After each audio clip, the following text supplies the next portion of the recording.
ಮಹದೇವಪುರದಲ್ಲಿ ಅವೈಜ್ಞಾನಿಕ ಕಾಮಗಾರಿಗೆ ಮಗುವೊಂದು ಬಲಿಯಾಗಿದೆ.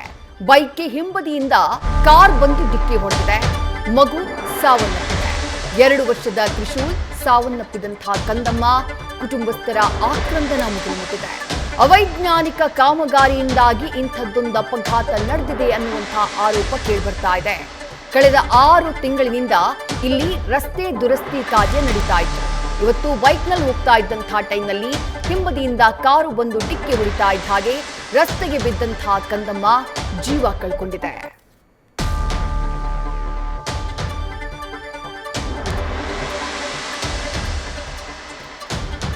ಮತ್ತಷ್ಟು ಡೀಟೇಲ್ಸ್ ನಮ್ಮ ಪ್ರತಿನಿಧಿ ಚಂದನಾ ನೀಡ್ತಾ ಹೋಗ್ತಾರೆ. ಚಂದನಾ, ರಸ್ತೆ ಅಪಘಾತಕ್ಕೆ ಪುಟ್ಟ ಮಗು ಬಲಿಯಾಗಿದೆ.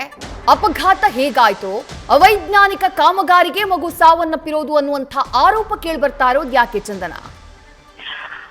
ವಿದ್ಯಾ, ಇಲ್ಲಿ ಅಪಘಾತದಲ್ಲಿ ಮಗು ಸಾವನ್ನಪ್ಪಿದೆ ಅನ್ನೋದು ಒಂದ್ ಕಡೆ ಆದ್ರೆ ಮತ್ತೊಂದ್ ಕಡೆಯಲ್ಲಿ ಅವೈಜ್ಞಾನಿಕ ಕಾಮಗಾರಿಯಿಂದ ಈ ಅಪಘಾತ ಆಗಿದೆ ಅನ್ನೋದು ಅಲ್ಲಿನ ಸ್ಥಳೀಯರು ಹಾಗೆ ಕುಟುಂಬಸ್ಥರು ಮಾಡ್ತಿರುವಂತ ಮಹಾ ದೊಡ್ಡ ಆರೋಪ ಅಂತಾನೆ ಹೇಳ್ಬೋದು.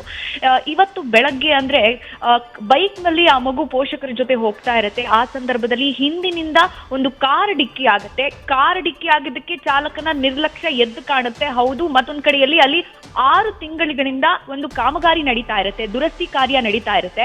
ಆದ್ರೆ ಅದು ಅವೈಜ್ಞಾನಿಕವಾಗಿತ್ತು ಅನ್ನೋದು ಅಲ್ಲಿನ ಸ್ಥಳೀಯರು ಹೇಳ್ತಾ ಇರುವಂತ ಮಾತು. ಆ ಅವೈಜ್ಞಾನಿಕ ಕಾಮಗಾರಿಯಿಂದಾನೇ ಈ ಕಾರು ಚಾಲಕ ಏಕಾಏಕಿ ಬೈಕ್ಗೆ ಡಿಕ್ಕಿ ಆಗಿದ್ದು ಇದೇ ಅವೈಜ್ಞಾನಿಕ ಕಾಮಗಾರಿಯ ಪ್ರಮುಖ ಕಾರಣ ಅನ್ನುವಂತ ಆರೋಪವನ್ನ ಅಲ್ಲಿನ ಸ್ಥಳೀಯರು ಮಾಡ್ತಾ ಇರುವಂತದ್ದು. ಅಂದ್ರೆ ಮತ್ತೊಂದ್ ಕಡೆಯಲ್ಲಿ ಅಧಿಕಾರಿಗಳನ್ನ ಸಂಪರ್ಕ ಮಾಡಿದಾಗ ಆ ವ್ಯಾಪ್ತಿ ನಮ್ಮ ಪಾಲಿಕೆಗೆ ಬರೋದಿಲ್ಲ, ಅದು GBA ವ್ಯಾಪ್ತಿ ಅಲ್ಲ ಅನ್ನುವಂತ ಒಂದು ಮಾತುಗಳನ್ನ ಹೇಳೋದು. ಅಂದ್ರೆ ಪಾಲಿಕೆಗೆ ಬರಲ್ಲ ಅಂದ್ರೆ ಅವರು ಬೇಕಾಬಿಟ್ಟಿಯ ಕಾಮಗಾರಿ ಮಾಡ್ತಾರಾ ಅನ್ನುವಂತ ಪ್ರಶ್ನೆ ಕೂಡ ಇಲ್ಲಿ ಮಾಡ್ಬೇಕಾಗುತ್ತೆ ವಿದ್ಯಾ. ಮತ್ತೊಂದ್ ಕಡೆಯಲ್ಲಿ ಈಗ ಕುಟುಂಬಸ್ಥರ ಆಕ್ರಂದನ ಕೂಡ ಮುಗಿಲು ಮುಟ್ಟಿರುವಂತದ್ದು. ಅಂದ್ರೆ ಪುಟ್ಟ ಮಗು, ಚಿಕ್ಕ ಮಗು, ಅಂದ್ರೆ ಪೋಷಕರ ಜೊತೆ ಹೋಗ್ತಾ ಇರ್ಬೇಕಾದ್ರೆ ಪೋಷಕರ ಕಣ್ಣೆದುರು ಈ ರೀತಿ ಅಪಘಾತ ಆಗಿರೋದು ನಿಜಕ್ಕೂ ವಿಪರ್ಯಾಸ ಅಂತಾನೆ ಹೇಳ್ಬೋದು ವಿದ್ಯಾ. ಥ್ಯಾಂಕ್ ಯು ಚಂದನಾ ತಮ್ಮೆಲ್ಲ ಡೀಟೇಲ್ಸ್ಗೆ.